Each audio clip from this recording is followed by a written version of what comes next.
हाँ जी, आज हम लोग स्टार्ट कर रहे हैं चैप्टर 4। ये हमारा है chapter 4, basic geometrical ideas. Geometry आप समझते हो, मैथमेटिक का वो पार्ट है जो लाइंस एंगल से कोरिलेट करता है।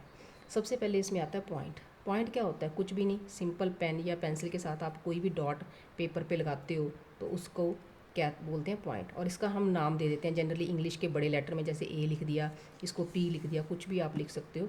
उसके बाद आती है लाइन। लाइन क्या होती है? एक ऐसे एक्चुअली लाइन जो होती है, ऐसे दो एरोस होते हैं साइड में, इसका कोई एंड पॉइंट नहीं होता। मतलब ये कहाँ से शुरू होती है, कहाँ पे ख़त्म होती है, इसका हमें कुछ नहीं पता होता।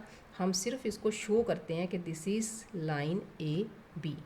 दूसरी बात है लाइन सेगमेंट। लाइन सेगमेंट होती है जैसे ये वाली, जैसे इसमें लिखा गया हम लोगों ने पी और ये है क्यू। अब इसके दो एंड पॉइंट हैं, हमें पता होता है ये मैंने 4 सेंटीमीटर की लाइन लगाई है या 3 सेंटीमीटर की लाइन लगाई है स्केल की हेल्प से या कुछ भी। ये वैसे तो मैंने ये फ्री हैंड लगाई है, लेकिन आप ऐसे करते हो तो इसकी मतलब इसके दो एंड पॉइंट्स हैं, एक डेफिनेट लेंथ भी है। तो लेकिन एक उसके बाद होती है हमारे पास रे। रे कैसे होती है? उसका एक पॉइंट होता है, मींस वन स्टार्टिंग पॉइंट, और दूसरा नहीं होता। एंड पॉइंट इसका सिर्फ एक ही होता है, दूसरे में से ये पास आउट करती है। जैसे सन की रेज होती हैं, सन से स्टार्ट होती हैं, लेकिन वो कहाँ जाती हैं, उसका एंड पॉइंट दूसरे वाला कहीं नहीं होता। स्टार्टिंग वाला होता है, दूसरे वाला नहीं होता। तो ये हो गया point, line, line segment and रे। अब क्या होता है, जहाँ पे दो रेज आपस में मीट करती हैं वहाँ पे बनता है एक एंगल। जैसे मैंने यहाँ पे लिया ओ पॉइंट, यहाँ पे है पी पॉइंट और यहाँ पे है क्यू पॉइंट। अगर मेरे से कोई पूछे कि इसकी आर्म्स कौन कौन सी हैं तो मैं बोलूँगी O P and O Q. अब मैं इसको ये नहीं लिखूँगी कि पी ओ या क्यू ओ, क्यों? क्योंकि स्टार्टिंग पॉइंट इसका ओ है, पी या क्यू इसके स्टार्टिंग पॉइंट्स नहीं हैं। तो इसका एंगल क्या बनेगा? एंगल बनेगा इसका पी ओ क्यू, और आर्म्स इसकी बनेगी, आर्म्स बनेगी O P and O Q. उसके बाद है इंटरसेक्टिंग लाइन। इंटरसेक्टिंग लाइन कैसे होती हैं? जैसे दो लाइंस कहीं भी कट कर जाए, जैसे हमारे घर में कैंची होती है ना, वैसे वाली, या कोई भी ऐसी चीज़ आप देखते हो जो इंटरसेक्टिंग, और जो जिस पॉइंट पे ये कट करती हैं उसको बोलते हैं point of intersection. Point of intersection. मान लो ये हमारी एक्स या कोई मान लो वाई पॉइंट पे कट करती हैं तो मैं ये बोलूँगी Y is the point of intersection.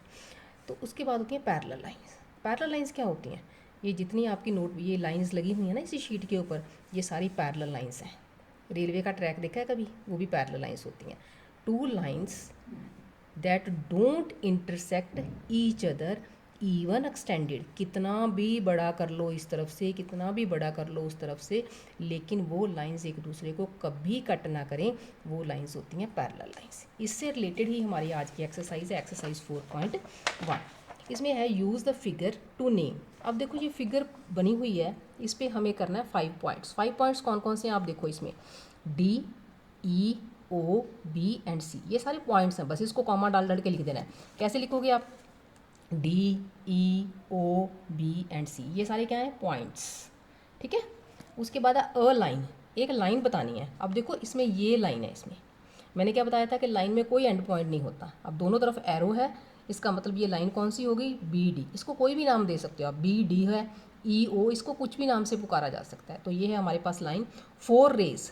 Raise क्या है? मैंने रे बताया था, स्टार्टिंग पॉइंट होता है लेकिन एंड पॉइंट नहीं होता उसका। तो ये ओ से स्टार्ट करो, ओ बी ओ सी ओ ई ओ डी, ये सारी आपकी रेज बनेगी। रेज कौन कौन सी बनी है आपकी? ओ बी ओ सी ओ ई ओ डी, ये सारी आपकी रेज बन गई। अब है 5 लाइन सेगमेंट्स। लाइन सेगमेंट्स क्या होती हैं? लाइन सेगमेंट एक लाइन का पार्ट होता है जिसके दो एंड पॉइंट्स होते हैं। अब दो एंड पॉइंट्स इसमें किस किस के हैं? D E O B O सी, ये हमारे पास लाइन सेगमेंट्स आती हैं। तो ये लाइन सेगमेंट्स हमारे पास बनी।